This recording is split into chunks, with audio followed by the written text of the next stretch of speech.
Welcome back to the program, very action-packed, and we want to get into a very important discussion. So it's Monday, today's the final day of January, but come next week Monday, which will be the 7th of February, it will mark the start for many students. They will be going to school for the very first time. We're talking here the Form 1s to Form 3s who would have been doing the homeschool for quite a while, and they would have never even had a chance to go into their hall, go into their classrooms, see their friends face to face. Now the question is, would the schools be fully populated with these said students based on what's in place? But this is the mandate from the ministry. And with us this morning, we want to touch base and find out about these conversations, and more so, if indeed the teachers and the administrative staff, they're ready to get back to more or less a full school population come next week, Monday. That's the date given. Remember that date, the 7th, next week, Monday. And with us, the president of Tutor joins us via Zoom, Antonia de Freitas. Good morning, President de Freitas. Welcome again to the Morning Brew. Good morning, Mr. Williams. Good morning to your viewers. Thank you for having me. I must extend blessings for 2022 to everyone and wish them a safe and healthy and prosperous year. Same to you. I think, yes, this is the first time because we spoke right before towards the end of last year, yes. End of last year, correct. Yes, yes. So Happy New Year to you indeed. So I want to find out, because next Monday is a very important day. Not only the Form 1 to Form 3 students will be joining their Form 4 and Form 5 and Form 6 counterparts. We're talking here about the Standard 5 students also, the SCA class. From what I read, Monday to Friday, there will be some rotation. Wednesday is the date carded to clean the school, so most students should be back home on a Wednesday, but at least they're asking for particular rotation within the cycle. First question off the bat, teachers, administrative staff, cleaners, everyone involved within the school situation and the people you talk to on a regular, are they ready? Well, in terms of ready to return to the classroom, yes, we are ready because we recognize there is need to return to the classroom. I think the more significant question would be, are the schools ready to accommodate us as we return to the physical space? You would have heard, and viewers would have heard you just say that this rotation that's being proposed is an infringement on terms and conditions of educators.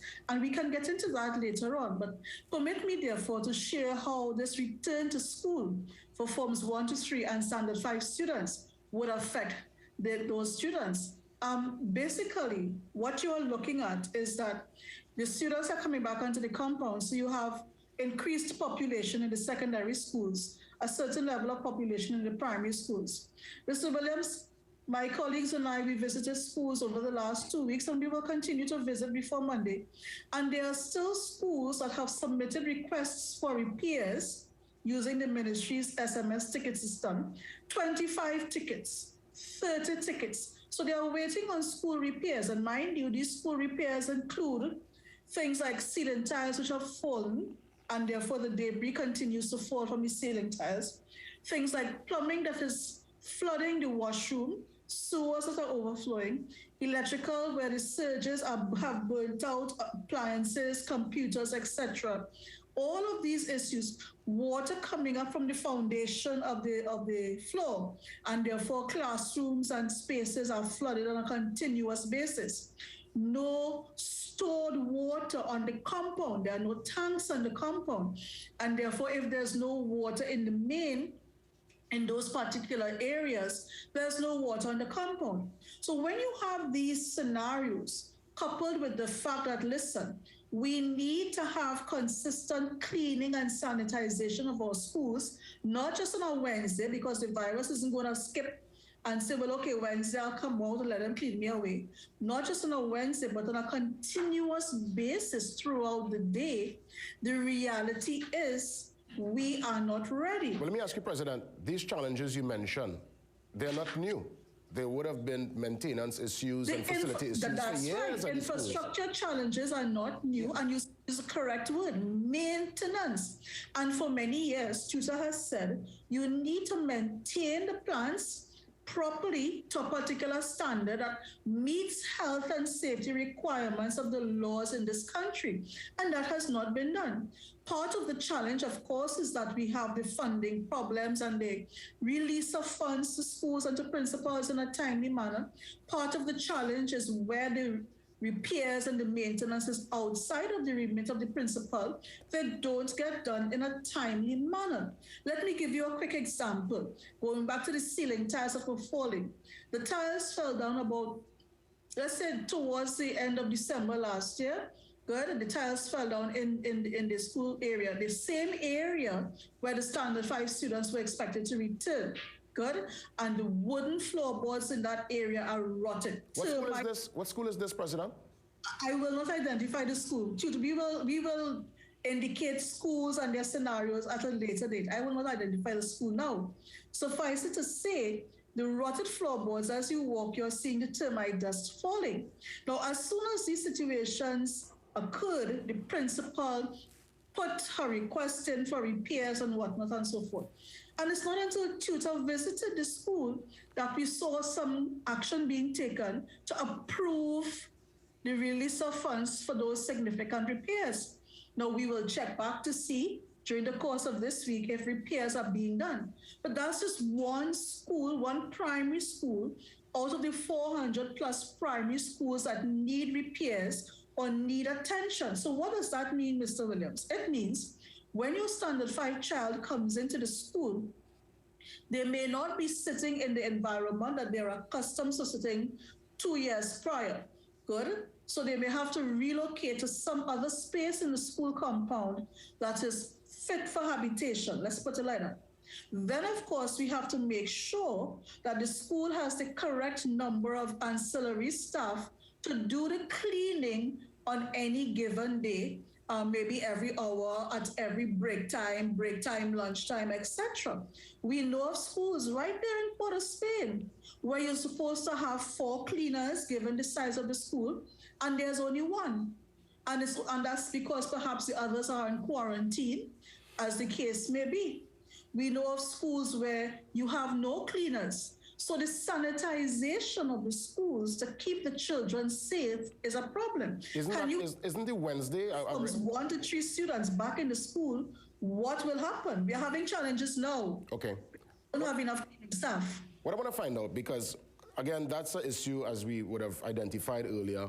It's been happening for quite a while, the actual infrastructural integrity of some of these schools. But let's go down now to the policies. I want to find out if some of these measures implemented by the ministry would have been issues that you all sat on a table, would have had that dialogue and came to the conclusion, namely the 2 days a week for the Form 1 to Form 3 students in a 5-day cycle and the 5 days out of a 10-day cycle scenario. Also that Monday to Friday, with the Wednesday being the day that they sanitize certain primary schools, and this issue of a relaxed uniform. Can you elaborate on those 3 issues in terms of the cycle of classes physically and the issue with the relaxed uniform? I want to get some clarity there. The cycle of classes, if I could just finish very quickly, the cycle of classes is contingent on sanitization in the schools, right? The policy, those approaches that you are talking about, the Ministry of Education in their guidelines published them, but there was no significant discussion to say, well, how is this going to impact the educators? How is this going to impact the students? Because as you have rightly said, students forms 1 to 3 will be home for at least 5 days out of the 10-day cycle. And that, of course, depends on the availability of water on the compound. This is a dry season. That, of course, depends on the caseload, how the case for the breakthrough cases interplay in the school environment, etc. So the reality is we are concerned, yes, we are concerned about the curriculum, but you're concerned about safety as well, Mr. Williams, and I keep stressing that. Why? Because we don't want, heaven forbid, something happens to a child, we don't want our members, be it teacher or principal, culpable for any situation that caused the child to become ill. So we stress that, and this is why you just said, let us not bring out the forms 1 to 3 students at this time until it is safe for them to come out. Safe not necessarily meaning that you have a lower virus load and a lower spread, but safe understanding that we have in our schools the necessary protocols and systems to carry out the public health regulations.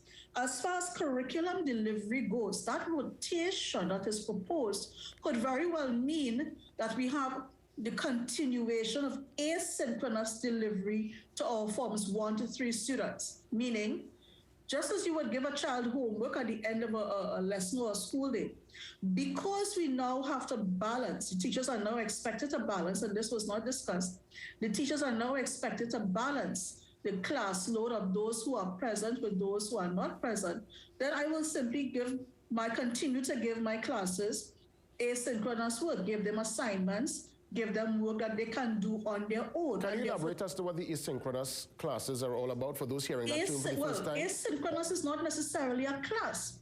Asynchronous simply means I am giving the student work to do, be it work online, be it work out of a textbook and Google Classroom or whatever.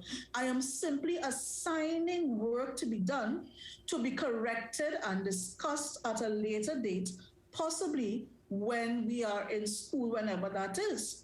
So the reality is there is no physical contact between or interaction between the educator and the students in the asynchronous delivery. Now, tutor made the point that is not going to help students who are at home right now because they need the kind of contact to stem that tide of learning loss we've been hearing about. Students who are not engaged, who are not functioning properly, etc. You know, Mr. Williams, we hear people talking about get them back in school for socialization, to meet with their friends, etc., etc. That is but one function of education and the schooling. So are we saying that interacting with people and mingling with people is more significant and more important than health and safety of these students? And tutor is saying no. For the standard 5 students coming back out 1 month or so before the SCA examination, there is a whole psychological adaptation that those children have to make. Because bear in mind, these children have not been in a classroom for 2 years. There's a psychological adaptation that these children have to make over the next 4 weeks or so. Well, let's say 6 weeks, sorry. And within all of that, you have projected a disruption each day, a disruption for cleaning. Whereas if you let them continue for the week and you do your deep cleaning on the Friday, instead of the Wednesday, you are certain that they could adapt and adjust. We are presuming by those policies that every child will be able to return to school or will return to school and will be to adapt. And we are not sure as tutor that the Ministry of Education has done the necessary groundwork to ascertain whether all of our children are ready to do so. When you hear anecdotal reports from educators, and I have a Form 2 class, for example, where I'm supposed to have 30 children in my virtual space, and each day only 20 log on. And I have to locate the next 10. I have to call the parent, I have to WhatsApp the parent or whatever. And if I'm lucky and I manage to get onto the parent, there are reasons, sometimes very valid reasons, why the child can't connect. So are we saying that we will expect all 30 students to show up whenever they're supposed to show up in the physical space? Parents have been through so many situations given the pandemic, right? The lack of interaction with the parents themselves and hearing what the parents' situations are, hearing what the children's situations are, is cause for concern. Let me ask you, you mentioned the asynchronous classes or the asynchronous assignments where you basically hand out the assignment. Is this a scenario where these students are more or less teaching themselves? Because you said it's assignments and then you all do the correction and then you all go through the back and forth with the said assignment after the fact. Is this a scenario where the... Put that way, yes. You see... So students basically have to teach themselves in this new space? Well, basically, yes, because you see, in what we are having in Trinidad and Tobago, what we're trying to roll out, that blended approach in inverted commas requires certain infrastructure and certain resources and certain settings, which we have not put in place. If you are doing, now asynchronous delivery, mind you, occurs very often and it's been occurring for years at the tertiary level. University. But the tertiary students, I mean, they're mature, they're motivated. I'm trying to figure out how this making sense. That's it. How is this going to make sense for younger students?